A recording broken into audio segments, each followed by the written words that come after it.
जनसभा को संबोधित करते हुए कांग्रेस पर एक के बाद एक बड़े हमले बोले। पीएम मोदी ने कहा कि गाली देना कांग्रेस की आदत में शुमार है।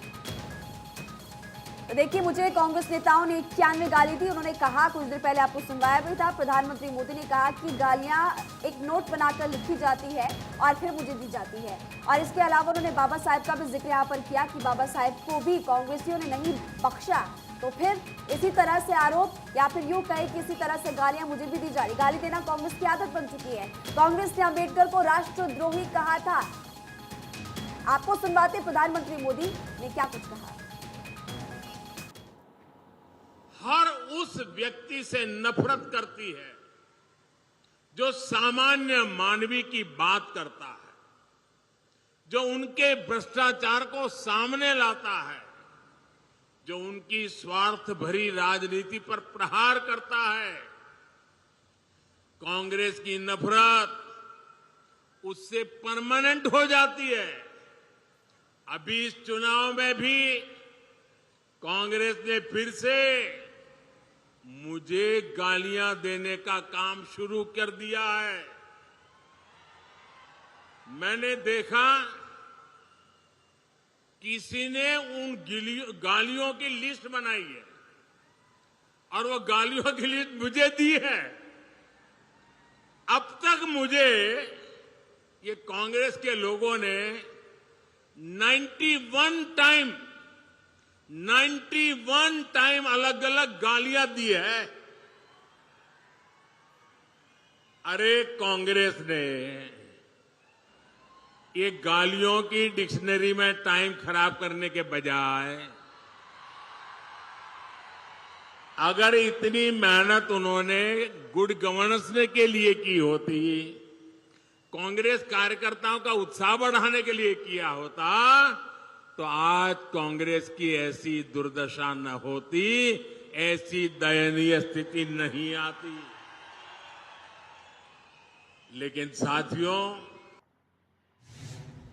तो देखिए, प्रधानमंत्री नरेंद्र मोदी को बीदर कर्नाटक में आप सुन रहे थे, जो कि सीधे तौर पर कांग्रेस के ऊपर पलटवार करते हुए नजर आ रहा है। और इसी के साथ तमाम जानकारी लेकर हमारे एडिटर यूपी अवनीश विद्यार्थी हमारे साथ जुड़े हैं। अवनीश, प्रधानमंत्री नरेंद्र मोदी ने सीधे तौर पर यह हमला बोला है कांग्रेस पार्टी के ऊपर, मल्लिकार्जुन खड़गे के ऊपर। कितना फायदेमंद ये साबित होने वाला है, क्योंकि 10 तारीख को देखिए चुनाव है कर्नाटक में और 13 तारीख को मतगणना। कितना फायदा भारतीय जनता पार्टी को इन सबसे मिलेगा? मंत्री के रोड शो से और प्रधानमंत्री की जितनी भी यहाँ पर वो होने वाली है, जितनी भी उनका बड़ा रोड शो आज बेंगलोर शहर के अंदर है, 3 अलग अलग जगहों पर उनकी रैलियां हैं, इस तरह के बहुत सारे उनके कार्यक्रम हैं जिसको लेकर के लगातार जो है इस बात की चर्चा है। और अगर आप देखें बेंगलोर शहर के अंदर और भी तमाम सारी जगहों पर बहुत सारी एक्टिविटी प्रधानमंत्री के इस रोड शो को लेकर के चल रही है और करीब 45 मिनट से ज़्यादा लंबा उनका रोड शो रहने वाला है। और ये माना जा रहा है कि कई सारी विधानसभाओं को प्रधानमंत्री इस दौर में कवर करेंगे और उसी के साथ साथ ये जो उनका पूरा चुनाव प्रचार अभियान का सिलसिला है वो अब से लेकर के 8 तारीख तक लगातार चलता रहेगा। मोराल बूस्टअप करना है कार्यकर्ताओं का, दोबारा सत्ता में वापस लौटना, इसलिए ये तमाम सारे एफर्ट जो वो किए जा रहे हैं। जी, और अवनीश देखिए, इससे पहले भी क्योंकि केंद्रीय गृह मंत्री अमित शाह ने भी निशाना साधा था जब खड़गे ने टिप्पणी की थी, और प्रधानमंत्री मोदी ने साफ तौर पर कहा कि बाबा साहेब को भी राष्ट्र विरोधी कांग्रेस पार्टी ने बता दिया था। और ऐसे में उनकी तरफ से एक बात काफी महत्वपूर्ण कही गई कि नोट्स बनाते और नोट्स पे पहले गाली लिखी जाती है और फिर मुझे वो गालियां दी जाती है। देखिए, ये उनकी पॉलिटिकल स्टाइल है। पॉलिटिकल तौर पर वो अपने अपोनेंट्स को भी निशाना साधते हैं, जनता को भी अपने साथ कनेक्ट करते हैं और जिन मुद्दों पर उन्हें बात करनी है उन मुद्दों को भी सामने रखते हैं। सबको इस बात की उम्मीद थी कि जिस तरह का बयान मल्लिकार्जुन खड़गे ने दिया है उसका जवाब जरूर आज प्रधानमंत्री देंगे, और यही हुआ।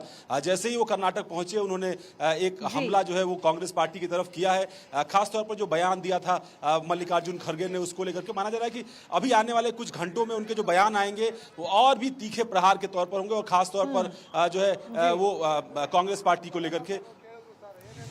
बिल्कुल अवनीश, बहुत बहुत शुक्रिया आपका तमाम जानकारी देने के लिए। लगातार कर्नाटक के चुनाव के ऊपर और तमाम जो जनसभाएं और रैलियां हो रही हैं पीएम द्वारा, बीजेपी द्वारा, तमाम पार्टी